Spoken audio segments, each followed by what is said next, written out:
Well, hey there, everybody, creepy critters, new people to our channel, etc.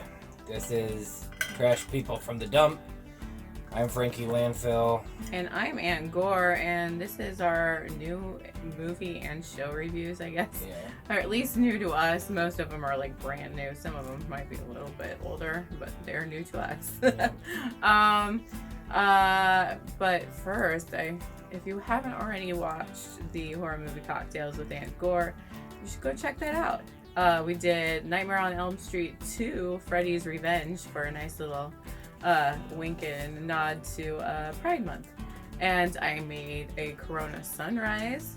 And I also show you how to make a mocktail version if you're not drinking. And I also show you how to make a Cincinnati style chili dog with a vegan and cannabis option. So go check that out. It hasn't got very many views yet, so go watch it.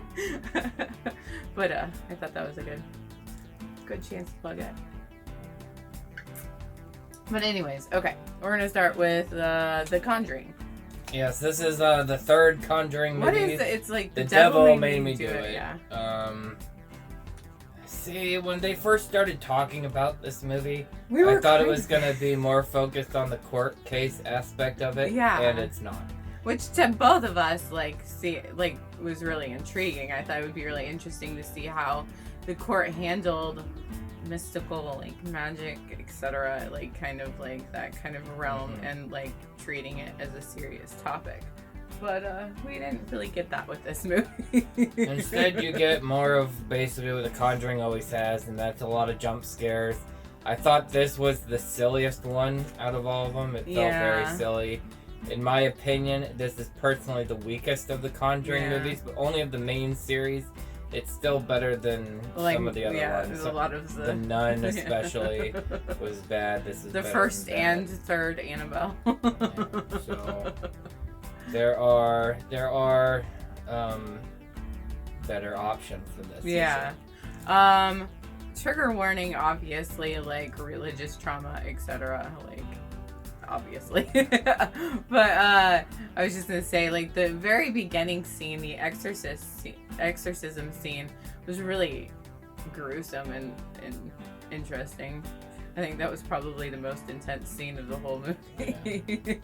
Yeah, not a bad movie. Yeah, probably not something I'll watch again, to be honest. Something we should probably point out that we all kind of had a problem with, especially thinking about it more afterwards. They kind of try and demonize Satanism and make it to be something that it's not. So that was kind of whatever. Obviously, you probably have your own opinions and feelings on that, but that was just something I thought it would. Yeah, this is definitely a satanic panic style movie. Yeah, it definitely gets into that satanic. And I mean, panic. I guess it's appropriate because that time period, that's how it was. But also trigger warning, suicide. Nothing. Yeah, I wrote down nothing super original with this one. It was just all right. I think you can, besides seeing it in theater, which is how we saw it. I believe it's also on HBO Max. So, if you want to save yourself, go check it out. Let's see here. Oh, Why Women Kill. What was that on? I didn't write that down. I don't remember. Hulu or Paramount. I'm not sure. It was one of the streaming services. Yeah, well, I mean, you can look it up. It's Why Women Kill. Why Women Kill. This was done by the Desperate Housewives dude, who is a gay Republican, which is weird. It's weird to be conservative and gay, but that's, each to their own. I get it. You gotta believe in, and you're into what you're into. It's fine. But I thought this show is wonderful. This show takes place in 3 different time periods. Yeah. And lets you know in each story that someone's going to die. But you don't who? know who. The whole and you time don't know you're who questioning causes it. Because you think you know, but you don't know. You don't know. There's lots and lots and lots and lots and lots of twists and turns. It's not too serious. There's some heart-wrenching moments. Oh yeah, it's definitely serious at times, but it's also really silly. Yeah, it's funny. It has a wonderful, amazing cast. Very diverse Lucy cast. Liu yeah. is probably my favorite person in this show. Her character's hilarious. Yeah. And then the person who plays her husband, I can't think of his name, but he plays Norrington in the Pirates of the Caribbean movies. And he's wonderful in this as well. Even though he's like, originally you think he's like one of the bad dudes, but I don't want to spoil it. It's a great show. I thought it was wonderful. It was funny. It was cute. It was sad.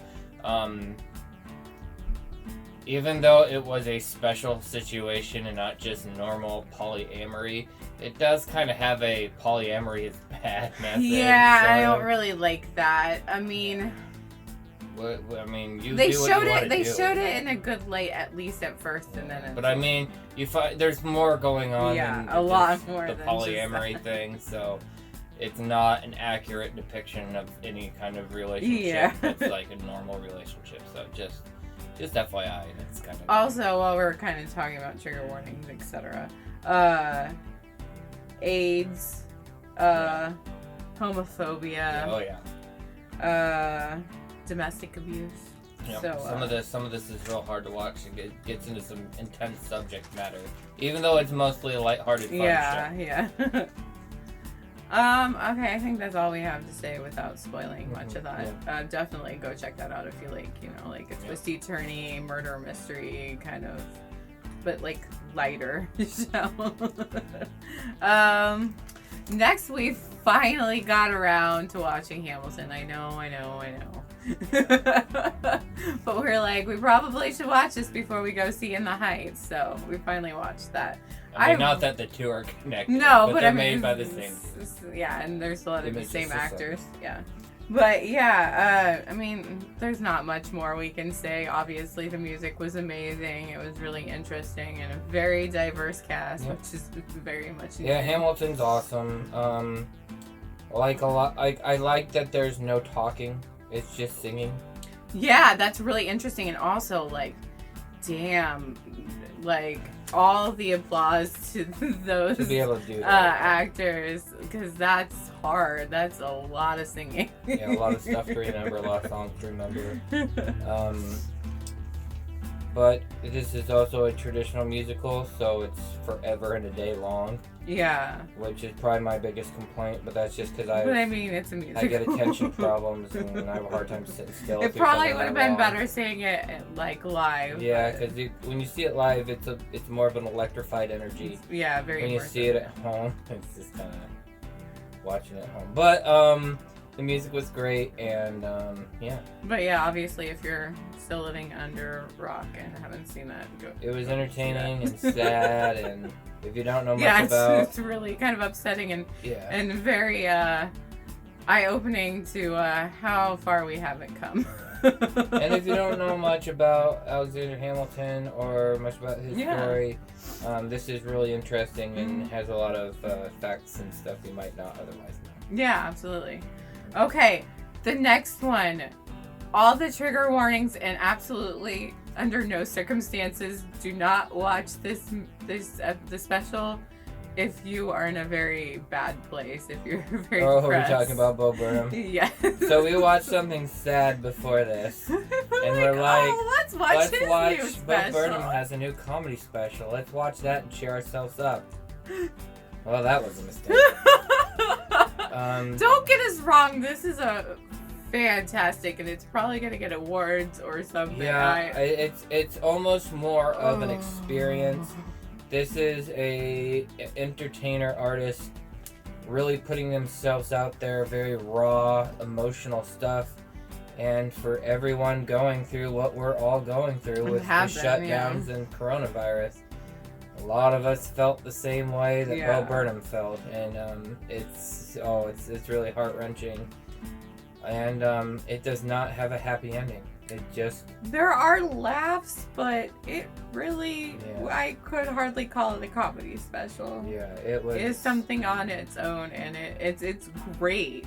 Yeah. But definitely be prepared for a downer. a definite interesting experiment and thing he created here.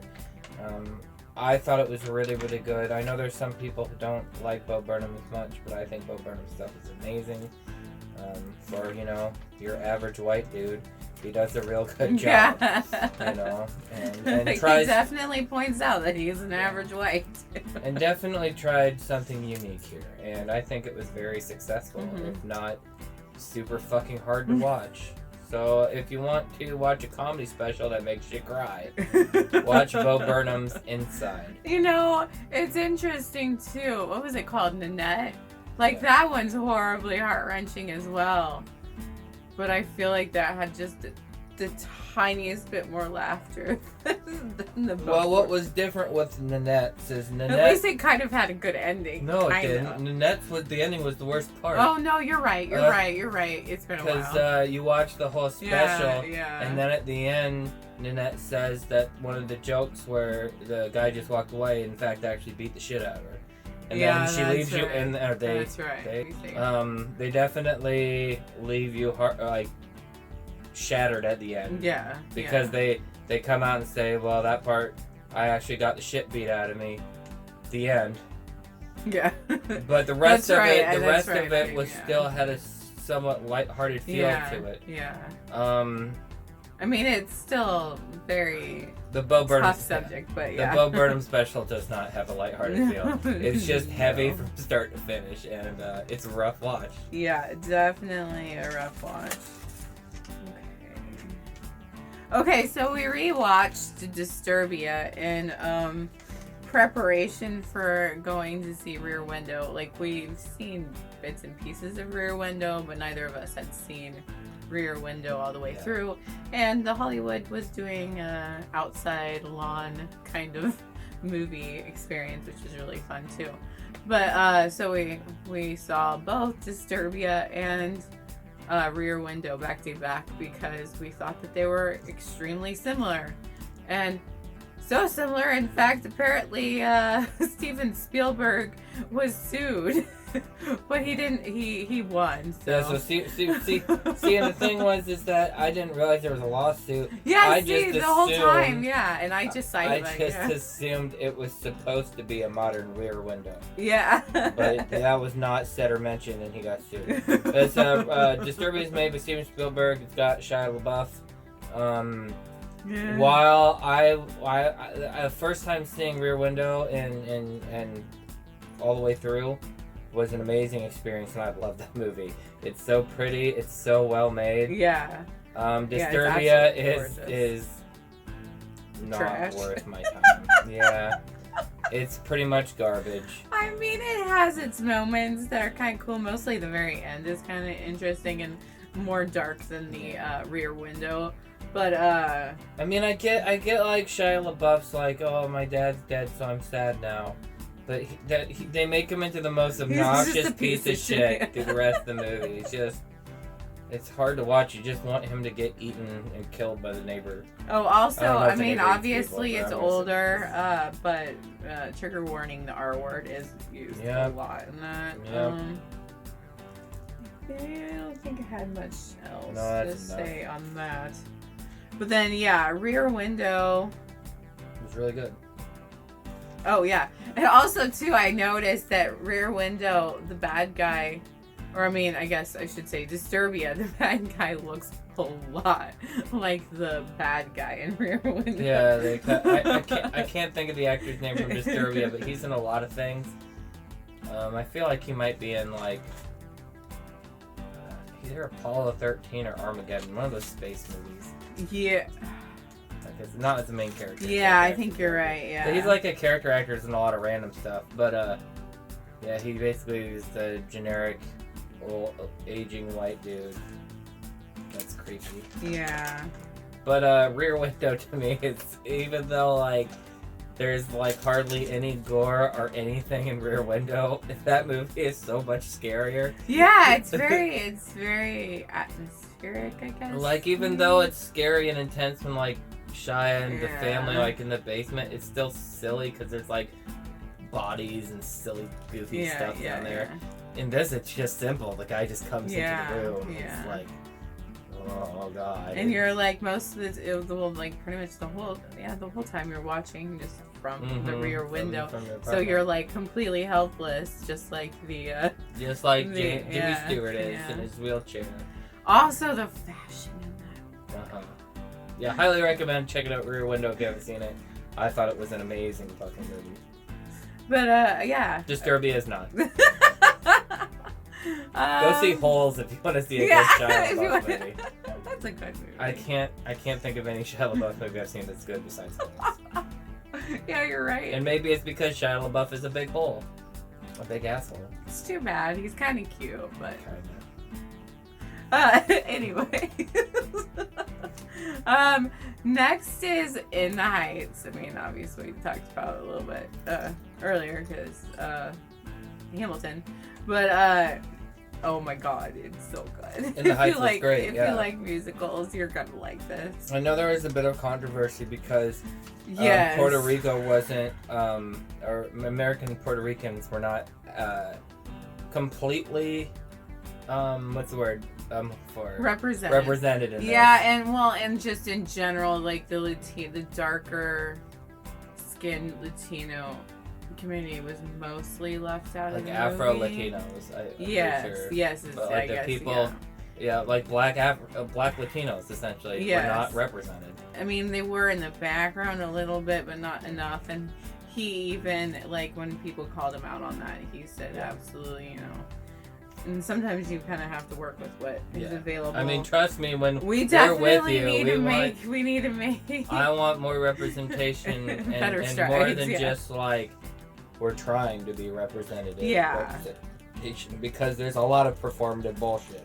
But even with that said, it is still way more diverse of a cast than you would see in any other Hollywood movie, for sure. And I thought the movie was really, really cute. It had a great message, and bring a box of tissues. Yeah. There was lots of people in the audience, including myself. I mean, there's a part that comes and happens. I mean, you know it's coming. That you know it's coming from miles away. You know it's but coming, it's still sad. Oh, it's so heartbreaking. Everybody cries, and it's awful. It's great. Check it out. Oh, and the really catchy King song from Hamilton. Yeah, I like that it was that guy's like the ringtone. Like, yeah. It wasn't even his character's phone's ringtone. It was. No, it was. Oh, that's right. That one guy. It was his. He was like on hold or whatever. But yeah, it was still funny. But da da da da da, that thing, yeah. From Hamilton, that was funny. A little wink and a nod there.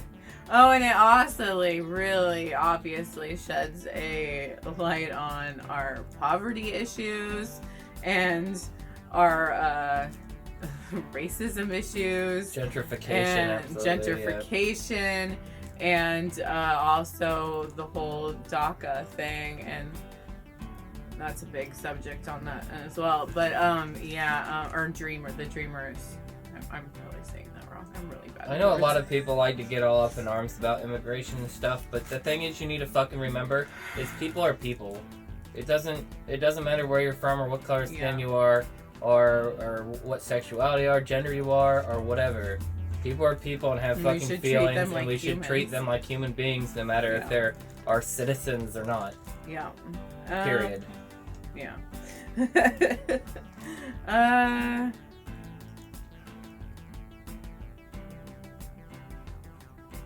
to think if there was anything else. Oh, there's also like a few songs that mix English and Spanish, so that's kind of sensitive, a Latino movie. Yeah, it's great. Check it out. Yeah, I guess I don't have anything else on that. Yeah, just like if you like musicals, go check that out if you haven't already. Yeah, the songs are great and catchy and very entertaining. Yeah. And it was awesome. All the actors and actresses were just awesome. Especially the lead actor, he was so good. I really liked it. Yeah. Can't recommend it enough. Falcon and the Winter Soldier we watched because we wanted to watch Loki. We can't review all of Loki yet because it's not all out, but what we've seen of Loki so far is the best Marvel show so far. It's so awesome. And there's actually a little hint that Loki is non-binary, correct? Gender fluid. Gender fluid, yeah. And, because he talked about being into princes and princesses. Yeah. So and then And also and, the little little I mean, tidbits. little tiny. We'll talk about that more when we strides, see more of it. So far, but it's great. I love it. I think I even liked it better than WandaVision so far. Well, WandaVision was great as well. Nothing against Falcon and the Winter Soldier. But this we is just, haven't liked any of the Captain America movies. They're just so serious and dry. We like the little bit sillier, We like the weirder ones for sure. Yeah. And this is so dry and serious. It's good though. Like, the actors are really good. Oh, yeah. And I definitely thought that the Falcon and Bucky played off each other really well. Like, I think they make a good duo. Like, like the Captain and Bucky did. So I think I love to see this new dynamic. Yeah. And I also like the character of the quote unquote new Captain America for a while. Oh, yeah. Who's actually like U.S. agent is what his from the comics is, and it's kind of interesting to see like he's a polar opposite of like what Captain America believed in. Like he's overly violent. He's kind of like basically the Captain America character on The Good Boys. Yeah, or The Boys. The Boys. Yeah. Yes. The Boys. Yeah, he's more of a jerk. Yeah. Yeah. If you like any of the Marvel stuff, you're probably gonna enjoy it. It's just not our top. Like, we really liked WandaVision. Yeah. Oh my god. And I really liked the movie or the show. Don't get me wrong, but it definitely felt like a 6-hour movie rather than a 6-part show. Yeah. Because it definitely felt. Yeah, it definitely felt like WandaVision was specifically made to feel like episodes of a TV show. Yeah. And Loki even feels more like each episode kind of has its major set piece and then moves on. So it's not bad. It's just a little dull for our taste personally. But if you're a Marvel fan, check it out because you'll want to watch it so you can be filled in and know what's going on. Yeah, at the very least, even if you're like more like us and it's not your favorite of the genre, all of the Marvel, you'll still want to watch it because it's important. Which is what Disney likes to do. They make us watch everything. Give us all your money. Alright, what's next? Okay. Next is Plan B on Hulu. The director. Oh, I remember this now. The director, that's how I found out about this, is because I was flipping through TikTok and I'm like, oh, I recognize that actress. I really liked her. And we specifically really liked her in a show that probably nobody's ever heard of. And it's such a shame because it was so fun and good. The Middleman. She was the main actress, but it was kind of like a Men in Black show. Yeah. But anyways, the main actress from that, she's been trying to break into directing for a while, and she finally kind of made her directorial debut with this movie. This was cute. This was really like cute, diverse. This reminds me of like the typical boy comedy, but with girls and done not terribly. It's like what was it called? The book, Booksmart. Yeah. It was kind of like that, but. Yeah, I didn't dig Booksmart as much as I like this. They didn't quite push it enough. For us personally, I mean, it's not like there's anything particularly wrong. It's just For us, we like things a little more over the top for sure. But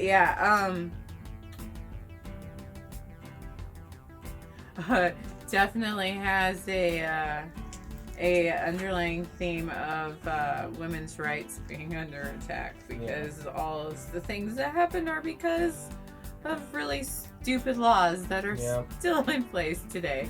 The whole idea is that a girl is worried she might be knocked up, so she wants to get the Plan B pill, and just the hoops she has to go through to get that is what makes this movie the adventure comedy. Yeah. Also, there's queer representation in this, so that's always good. Yeah. It was good. I like this one. Yeah, it was really cute. I really like that one. We're going to talk about that in our special Pride episode, which we'll be posting either before or after this. We will be doing a Pride episode. It'll be a surprise. about. Did you see that one first, or did you see this one first? Pure representation in horror, and then also some of the films we saw, and as well as some of the films we saw at the official Pride events that we were able to do this year. Let's see here. Oh, we watched Miss Juneteenth. A very subtle movie, like this is like a bare bones kind of movie. Yeah, it's a very dry drama. There's probably nothing extra, nothing overly flashy, no long descriptions of like what's happening. You just kind of get to experience this chunk of this person's life. It's really good. And it's really good. And it again shines a light on poverty, etc. Things that we really need to be working on. It's about this lady who, when she was young, won this Miss Juneteenth beauty pageant for people of color. And she wants her daughter to do it real bad.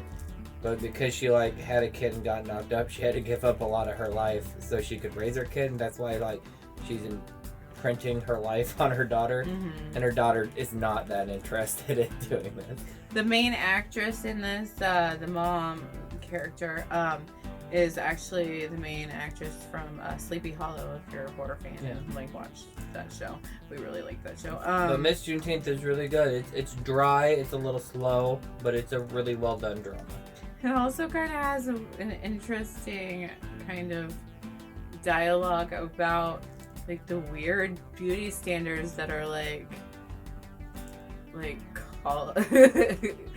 colonialism type beauty standards. Yeah. And even though this is an all black beauty competition, they still are trying the white beauty standards. So it was really, really interesting. Look at that. But yeah, I guess that's all I have. What was that movie with the hair? Is it just Bad Hair? Oh yeah, Bad Hair, yeah. Kind of that's a good horror movie, too. Also kind of talking about that.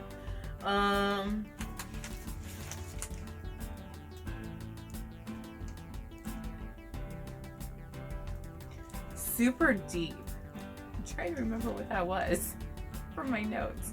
It's the Russian horror movie with the mushrooms in the earth, isn't it? So Superdeep is about this Russian biologist or something, I don't remember. She gets sent out with this team to investigate this outpost that's drilled deep into the earth in the Arctic. And when they were doing it, they found some frozen things that they unfroze and caused problems. Yeah, so that's why it's unthaw those things. But in this case, it's a mushroom-related thing. And without giving too much away, it's a lot like The Thing. It really is. It has that, except it's not more of the atmosphere of it. Yeah, because it's not like The Thing is this stuff is pretending to be something that it's not, The Thing was. But you have some gruesome scenes that are Thing-like. And then you have the claustrophobic trapped in an Antarctic research center kind of place. I thought this was awesome, and the special effects were super cool. Oh, the special effects are amazing. It's also on Shudder. I also wrote down Cronenberg type body horror. Yeah, it's very oogly. Oogly, gross. I thought this was excellent. Okay, next. If you didn't know this was a thing, Christian horror. Yeah, and honestly, if you didn't know this was a thing, you can't be a big horror fan because there's so much Christian horror out there. A lot of movies based on Frank Peretti's work, etc. But we're not talking about anything worth watching that's even halfway decent. Today we're talking about a viewer request. I was going to say, our number one fan. And we are talking about See Me Dance. Yes, thank you for the torture.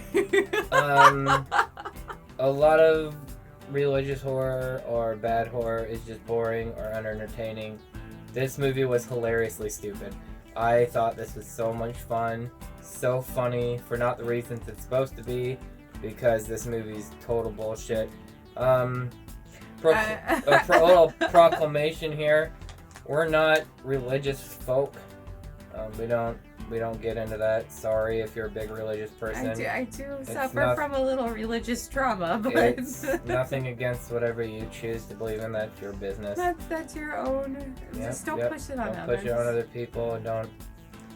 Yeah. But that, yeah, we're not gonna get into that too much. We won't get into that. But because of that, because we believe in science and not magic, this movie was hilarious. Basically, this girl gets leukemia, and then she is able to touch people, and then they will become good. Like if they have bad times, all she does is touch them, and then they become good people. And that's kind of the basic plot here. And then, yeah, I won't give away the end, but it's just this movie's really stupid. It's all over the place. We don't really get to the horror part, if you even want to call it horror. No, she basically fights the devil kind of thing. I guess, yeah. They have an interesting thing where she can telepathically tell what her dad is thinking or whatever, and they only deal with that for 1 minute, and we never go back to that. Never again.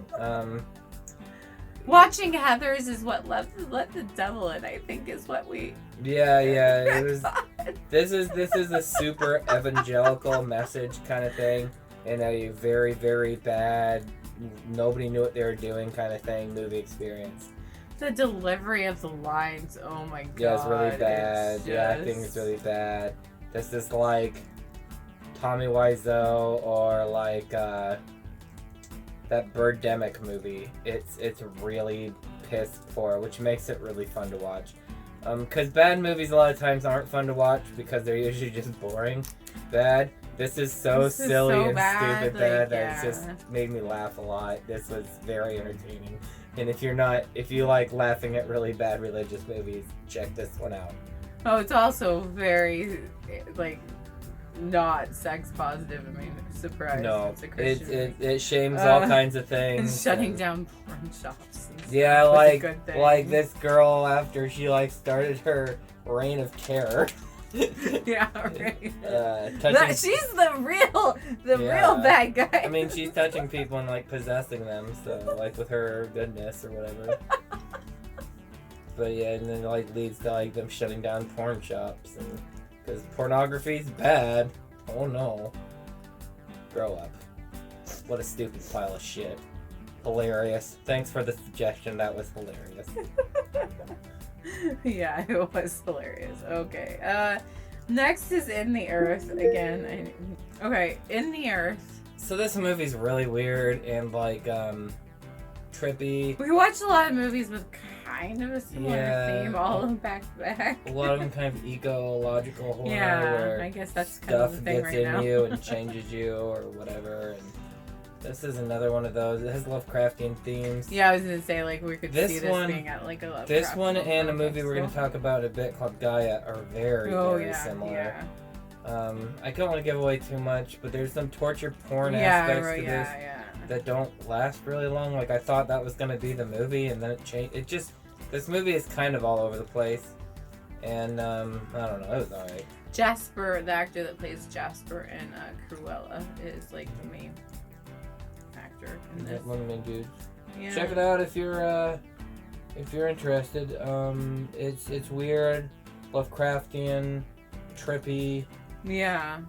Weird nonsense. So, yeah. If that sounds good to you, check it out. It was $6.99 to rent. I'm not sure if that's in theaters at all. I think. I think it was, and our theater. I mean, none of the theaters we normally go to are playing it, so that's why we rented it. Basically, the way I'll put it like this: if I could rank these in accessible to normal audiences to nobody, it would probably be Closer to Superdeep, Nobody. In the Earth, and then Gaia. Oh, okay. Because In the Earth makes at least it's a little more sensible story, and then Gaia is even weirder. We'll go ahead and talk about Gaia just right now. Well, okay, yeah, we'll go. Okay, I'll just go. Gaia is another movie very similar to In the Earth, where these two park ranger type people are going out to investigate something. And then there's these people living out in these woods, and then there's also this weird mushroom stuff getting into people and turning them into mushroom people. So similar to the other ones, And again, very trippy and nonsensical in parts, and weird and sexual and bizarre. Yeah, I mean, I wrote down body horror again. Yeah. A little more like Annihilation, this one. Yeah, like Annihilation. These are movies. In the Earth and Gaia are both movies I would put under the artsy fartsy category just a little bit. Yeah. Because they're a little pretentious. Not too pretentious, but they just get into that weird, trippy nonsense that's kind of like, I don't know, borderline pretension. Again, this one also has a more diverse cast, so that's nice. I mean, at least a couple of the actors. Yeah, the acting and stuff in these movies is good. It's a South African horror movie, actually. I wrote down a little slow, and it's one of like the slower burn ones. Yeah. But yeah, it wasn't bad. It was $6.99 to rent. Yeah. I don't know if it's in theaters or not, but yeah. Yep. If you haven't had your fill of Mushroom People movies, check these Mushroom People movies out. Okay, next is Troop Beverly Hills, because somebody hasn't seen Yeah, never it seen yet. that one. I'd seen it many times as a kid, but I hadn't seen it in decades. This movie is really, really cute and really cheesy. If you've ever been involved with Scouts of any kind, and especially a person who's involved in Scouts and didn't give a fuck about Scouts, this is really funny. Take on the Girl Scouts kind of thing, and about what it means to be a quote-unquote woman. And has kind of a feministic message, which is nice. Except for the end. Except for the end. I don't want to get into it and spoil anything, but yeah. I just wish she would have kicked his ass to the curb. Anyways, I thought this was fun. It has some very outdated parts, like a lot of indigenous American things. Yeah, the biggest thing, trigger warnings, Featherhead in poor dress. taste, hobo jokes. Oh yeah, that's right. And then also like really bad indigenous like head things. dresses and feathers and White people, Yep. no, bad, no. all that stupid shit we did in the 80s and 90s. Yes. And today. And yesterday and forever. It's actually surprisingly a fairly diverse cast too, Yeah, especially for for sure. the time period. And also an interesting fact that you had found out, because the intro cartoon looked very much real like fast. Ren and Stimpy. But interestingly enough, it was the creator of Ren and Stimpy. It was their first Okay, so adult cartoon they done before Ren and Stimpy. Is that right? I could say so. So it's got a lot of the guys who went on to create Ren and Stimpy. They originally worked for Hanna-Barbera, whatever. And when they worked for them, they weren't allowed to draw sexy women, quote unquote, because that was too naughty. And so this was the first time that he really got to do they got to do anything adult. And it's just interesting because then they went on to do Ren and Stimpy. Yeah. So yeah, it was really. As soon as it started, I recognized that art style right Oh away. yeah, It's very, yeah. very unique to Bob Clamp and John, Yeah. whatever his name is. Even though he's a creep. Yeah. The creator of Ren and Stimpy is a creep. Just FYI, total fucking creep ball sleeves piece of shit. But he created some interesting cartoons back in the day. So Yeah, he only worked on Ren and Stimpy like for what, like the first 2 seasons or yeah, first and then one season? Nickelodeon I think fired him Yeah. because they didn't get along just as well since he was a fucking creep. Also, Tori Spelling is in this, very young. Yeah, not for Tori very long. Spelling. It's really random. It's like random. Hey, there's Tori Spelling. Oh, and the fashion in this is fabulous. Yeah. Oh yeah. All of what is it, Shelley Long? I think so. Let me look. All of her looks are just amazing. Oh yeah, Shelley Long. Yeah. Yep. And she's really good in it, and all of her outfits are really cool. So. Next one, I watched only because Margaret Cho was in it, and I was excited about that. But I would suggest skipping this unless you're really Is that what's her name? desperate for something to watch on Netflix. Nicole Schlesinger. No, Yeah. Is that her name? Yeah. Is it? Yeah. Anyways, But she's like this stand-up comedian, and it's called Good on Paper. I don't know. If yeah, Good on Paper. I liked her sketch show wasn't so Yeah, bad. what I think was it on Netflix or something? I think I only got But like I'm one not- season, but it was really I'm not good, a but- big fan of her stand-up. Yeah, It's a and little this- cringy. for not the funny reasons. One, yeah. And this wasn't bad. That was just really dry and boring, and then nothing really happened. Really that came of it. It wasn't as juicy as I thought it would. Yeah, it looks like it's gonna be something really crazy and over the top, and it's only kinda. Boring, and then like the main actor they used, he was supposed to be not a classically handsome dude, and they picked like a classically handsome dude. And then like they like put stupid teeth in his mouth and had a body double when he was like naked, and it was just like, oh, why? Why didn't you just hire an actor that's not classically handsome? It was just dull, really. It was really dull. Whatever, yeah. But yeah, skip that.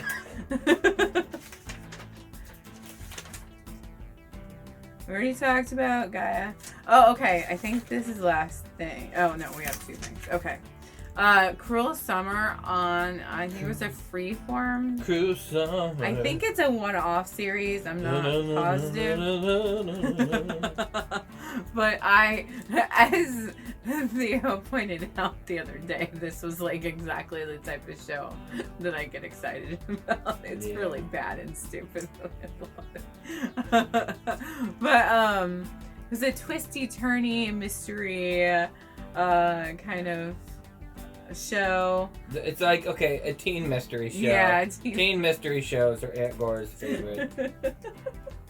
It's a lot like Pretty Little Liars, which I liked a lot. I mean, there's some aspects, especially at the end, what they did without spoiling, that kind of pissed me off. But I did like that show. And it's very much kind of like that. But it's set in the 90s, so if you want some 90s nostalgia and 90s music, go check that out. Also, it has Harley Quinn Smith, which is Kevin Smith's daughter. She's a great actress too. I'm excited to see her do more. But yeah, kind of diverse. The main characters are still all white blonde bitches. Or well, I guess the girl is not blonde, but same thing. But there is some diversity in the cast, so there's that. And there's queer representation without spoiling it. But yeah, if you like that type of show, go check it out. It was on cheesy Hulu, but fun. but it's a freeform show. So, last is Censor, which I feel like the concept and idea was better than the execution, which happens a lot with that type of movie. I thought some scenes and some of the imagery in this was really good. It's definitely a slow burn. Yeah, but I don't know. It was okay. It's about a person who in the UK during when they were really cracking down on the video nasties, and this girl is the censor, trying to protect the innocents from dirtiness. But what about the children? But then, like, where it had some kind of interesting concepts and even kind of started going to an interesting place, it didn't really keep going there. Like what happened? One of the big things that happened was like one of the films they passed, like this guy kills himself and some people or something because of the movie. Is inspired by the movie that they allowed to go through, and because of that, it kind of sends her into a spiral. But then the rest of the movie is more just about something else. Yeah, there's some fun gore in it. It's really visually stunning. Yeah, the visuals are cool. Like I said, it's a really slow burn. Another trigger warning. It's one of those ones where it's like.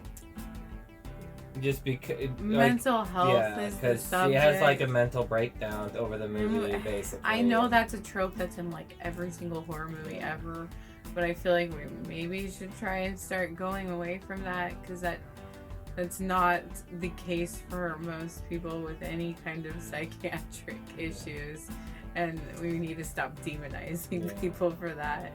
But I mean, that's I mean, it's a horror movie, so. It's just when people use mental illness as like the main plot point. Yeah, it's a little icky, but yeah. that's the new stuff we've been watching and seeing lately. Stay tuned, or previously have watched the queer-coded old movies from the Hayes era. Yeah, and we're also going to talk about a few of the queer movies we got to see because of the Northwest Pride this year. So check it out, and we'll see you next time. Like, subscribe, all that jazz, and thanks for watching. Thanks for watching. Yep, bye-bye.